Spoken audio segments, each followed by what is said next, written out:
in my prior presentation, I ran up, didn't get to the conclusion of the argument that I was making. I ran out of time. I lost track of the time.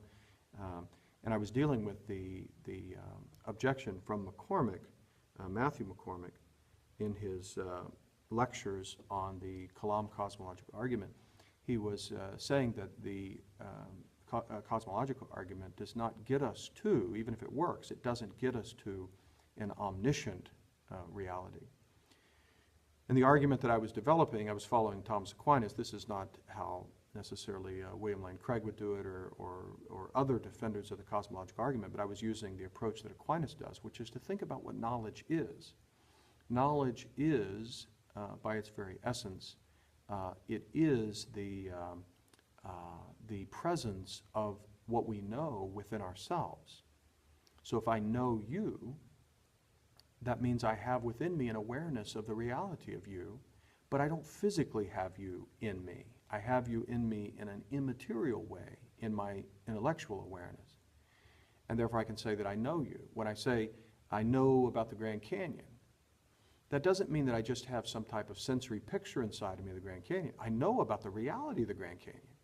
I don't know about the reality of a sensory picture of this Grand Canyon. I know about the reality of the Grand Canyon. The sensory picture is just sort of a link between me and the reality, but I know about the reality. And so knowledge is the presence of what is known within the knower. I know of other things because they're present within me. Lower beings, like rocks, for example, and presumably even the other animals, have a profoundly limited way of being able to acquire their environment within themselves. So like, for example, a rock can have heat within it. That's the example I used in the last presentation. I think that's one that Aquinas uses as well. And the other animals have a limited extension beyond their physical nature in which they can have within themselves an awareness of physical objects in their environment. But there's a limited way in which they can do that. For example, they can't be aware, as far as we know, of God or of mathematical truths or whatever. There are limitations in the extension of their mind beyond their body or beyond their physical nature. Now, I asked the question before, is God material? Is God a physical being? And for Aquinas, this is absolutely impossible. And the reason why it's impossible is because the very essence of matter is to be changing, is to be undergoing potential to actual motion. In fact, matter is, by its very nature, a principle of change. It's constantly undergoing change. So if matter is, by its very nature, changing, then God can't be matter, because God has to be the first unmoved reality. There is no actualization of potentiality in the first cause, because if there's a actualization of potentiality in the first cause, then there must be something prior to it to actualize it. But there can't be anything to actualize the first, because it's the first. So if the first is completely removed from matter, it has no matter at all in it, or part of its definition. If the first mover has no matter, therefore no potentiality for change, if that's true, then the first moving reality must be immaterial or spirit. If it's spirit, then spirit or immateriality is precisely the condition for knowing things. In other words, the way Aquinas examines human knowledge is we know to the degree that our soul or our essence extends beyond the limitations of matter to just potentiality and a physical absorption of its environment. We are able to absorb reality around us in something, in a way that transcends just the physical way of absorbing our environment. If God, if the first cause is completely free of matter altogether, then that first reality, being pure and unbounded spirit, has no limitations on its awareness or its knowing. Being pure spirit, it extends to all that is knowable, all that can be known is present in the unbounded pure actuality of the first cause or the first reality. because it is the exact opposite of pure matter. Pure matter is pure potentiality. Pure spirit is pure actuality, infinitely actualized immateriality or spirit. Infinitely actualized pure spirit has infinitely present within it, all that can be known, all that is knowable. So that's the essence of the approach that Aquinas takes. There are other approaches that can be taken, but I think his is worth pondering. He throws out the question here, McCormick does, what reason do we have to think that God, that there could even exist a mind without a brain? And of course he's right. In the case of God, God does not have a brain. When we're talking about the first cause, we're not talking about something that depends upon a material substrate. That's something that changes, something that is limited, something that depends upon sense organs for the acquisition of sensory awareness and so on, upon which the intellect goes to work and rises beyond that.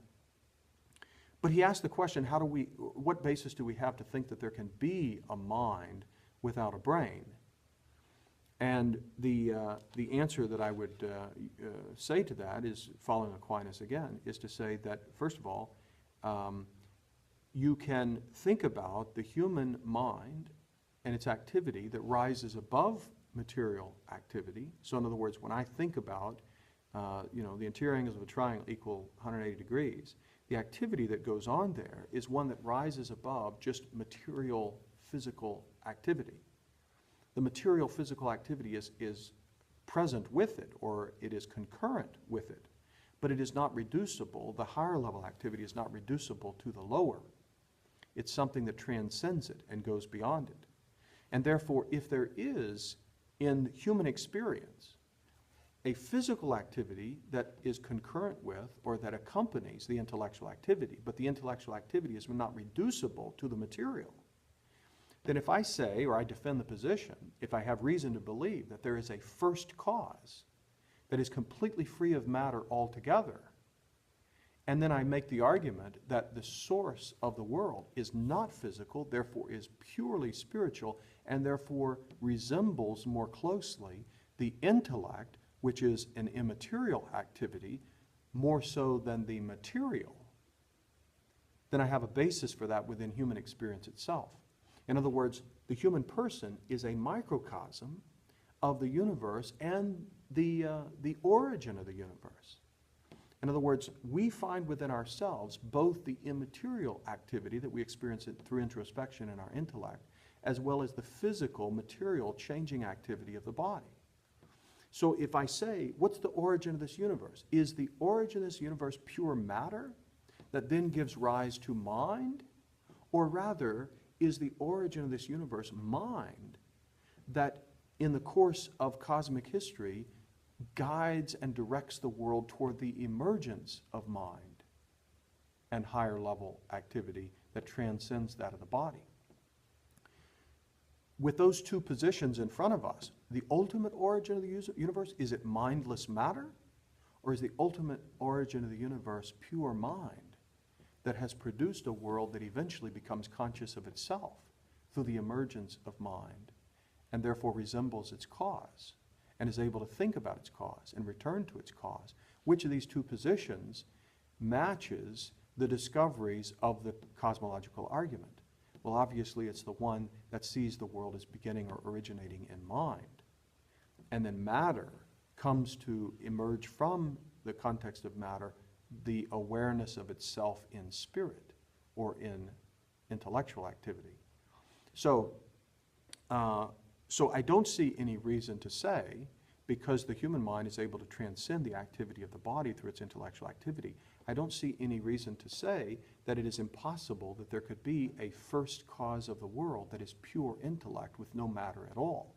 In fact, I would argue quite the opposite, that the cosmological argument pushes us in the direction of such a reality that is pure spirit without dependency on changing material conditions, including that of the brain.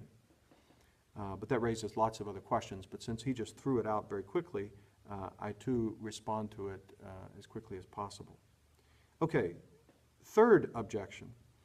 How can we conclude that this first reality is infinite goodness and morally perfect. And especially when we look around at the world and see the sufferings and pains that people endure and experience and terrible things that happen in the world, how can we hold to the infinite goodness of God? This is, again, a complicated question, as all of these are, because of first of all, the semantical difficulties of what we mean by goodness and what we mean by moral perfection. Let me put it this way. With Aquinas, the word good refers to reality as it is desirable. So when I see a plate of food and I say, oh, that looks good, what I mean by that is I think that by eating that food, something that I desire will be satisfied. At a bare minimum, some craving that I have for food will be satisfied, or some craving for that something that tastes good. If I say, oh, that was a good workout that I had today at the gym, what I mean by a good workout at the gym is that it was one that was beneficial to my health, or that it helped me accomplish some physical objective that I had for myself for today, or more long-term, or whatever. If I say that was a good book, I mean by that by reading that book, I was fulfilled. It fulfilled something in me, a desire for entertainment, a desire for knowledge, or whatever my motivation in reading the book was. And so when I say that that was good, I mean by that it fulfills something in me, that it's some reality that I find fulfilling or satisfying. Now, to make a very complicated argument somewhat truncated here, what Aquinas says is that goodness is only applied relatively to things in this world. I might say that this plate of food is good, this exercise is good. I only mean that relatively.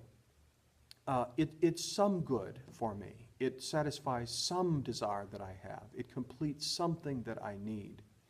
It's not perfectly good. Perfect goodness would be that which is supremely desirable, that which satisfies every desire. And what we say is that God, as the first cause of everything, as the origin of all, everything made by God, everything that comes to be as a result of God's existence, or of God's creative power, everything that comes to exist is a partial expression of that which is found unboundedly and purely actualized in the first reality. Now think about that. If the whole universe came from God, if all that exists came from God, then the ultimate explanation of its reason for being and the very source of its being in all of its modalities, in all of its way of being, the very source of all of that is in the first cause. In fact, it's found in the first cause without limit. And therefore, when I look at things in this world and I say, well, this is partially good, this is partially good, this is partially good, but then when I look at the first cause of all reality, I find unboundedly all the perfections that are found limitedly in the creation. I find them unlimitedly present in the Creator. If that's true, that they're unlimitedly present in the Creator, then the first cause must be perfectly good. That is perfectly desirable. Because when I look at God, I see unlimitedly everything that I find limitedly good in the creation. All right? I'll have to finish these thoughts in the next presentation.